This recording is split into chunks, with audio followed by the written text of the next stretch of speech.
मशिदींवरील अनधिकृत भोंग्यांविरोधात आवाज उठवत भाजपा नेते किरीट सोमय्या यांनी पुन्हा एकदा आक्रमक भूमिका घेतली आहे. भोंगेमुक्त महाराष्ट्र या मोहिमेअंतर्गत सोमय्या यांनी आज ठाणे शहरातील 3 महत्वाच्या पोलीस ठाण्यांना भेट दिली असून संबंधित पोलीस अधिकाऱ्यांकडे कारवाईची मागणी केली आहे.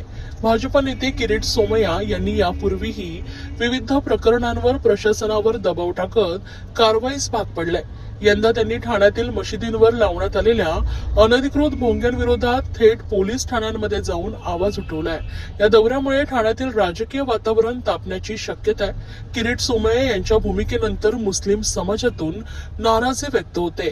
भाजपा नेते किरीट सोमय्या म्हणाले की भोंगेमुक्त ठाणे अभियानाची सुरुवात आम्ही केली आहे. ठाण्यात 80% मस्जिद हे भोंगे वापरतात. हे उच्च न्यायालयाच्या आदेशाचं उल्लंघन असून पोलीस एकावरही कारवाई करत नाही. यावेळी मुंब्रा विभागात पोलिसांनी माहिती दिली 112 मस्जिद आणि 43 मदरस्यांवर 600 भोंगे असून एकानंही परवानगी घेतलेली नाहीये.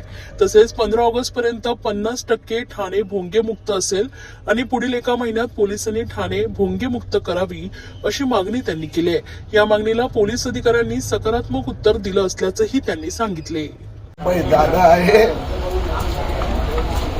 आता भोंगे मुक्त ठाणे अभियानाची आम्ही सुरुवात केली आहे. ठाण्यात 80% मस्जिद मदरसे हे भोंगे वापरतात. ध्वनी प्रदूषण कायद्याचं उल्लंघन होत आहे. उच्च न्यायालयाच्या आदेशाचं पालन केलं जात नाही आणि पोलीस एकावरही कारवाई करत नाही. म्हणून आजपासून आम्ही मोहिमेची सुरुवात केली आणि एक आपल्याला माहिती देतो की मुंब्रा विभागात पोलिसांनी माहिती दिली 112 मस्जिद आणि 43 मदरसेवर सगळे मिळून कुठले 4 कुठे 4 कुठे 5 700 भोंगे आहेत. एकाने परवानगी घेतलेली नाही. आणि आज आम्ही 3 पोलीस स्टेशनची भेट घेतोय. पुढच्या आठवड्यात आयुक्तांना भेटणार. पुढच्या महिनाभरात भोंगे मुक्त ठाणे झालं असेल. सर, पण मुख्यमंत्र्यांनी ज्यावेळेस अधिवेशन होतं अधिवेशनामध्ये निवेदन केलेलं आहे की भोंग्यांवर जर कारवाई नाही झाली किंवा डेसिबलपेक्षा जास्त असेल तर पोलिसांवर कारवाई होईल. याबाबत काही पोलिसांची चर्चा झाली. खटली एका महिन्यात ठाणे पोलिसांनी भोंगे मुक्त करावं लागणार. आज पण पोलीस अधिकाऱ्यांनी मला सकारात्मक उत्तर दिलं आहे. हरकत नाही, थोडं लांबलं पण 15 ऑगस्ट पर्यंत 50% ठाणे भोंगे मुक्त असेल आणि 31 ऑगस्ट पर्यंत 100%.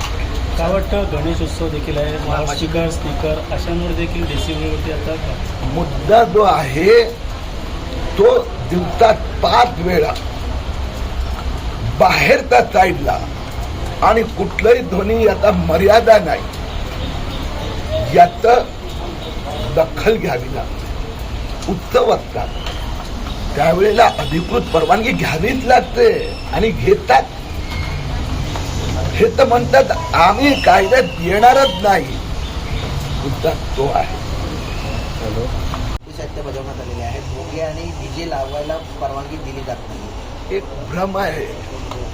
कायद्यात जे बसते त्या सगळ्यांना परवानगी आहे. डीजे संबंधात समाज, पूर्ण समाज, मग समाज आहे त्यात न्यायालय पण आहेत. त्यांचं म्हणणं आहे उत्सवाला परवानगी मिळते. उत्सवासाठी बॉक्स स्पीकरला परवानगी दिली जाते. मोठ्या मोठ्या सभा होतात राजकीय पक्षांचा. आता भोंगे जे लांब असतात ते सगळ्यांवर प्रतिबंध आहे. सगळ्या भोंग्यांवर प्रतिबंध आहे. बॉक्स स्पीकरसाठी परवानगी दिली जाते.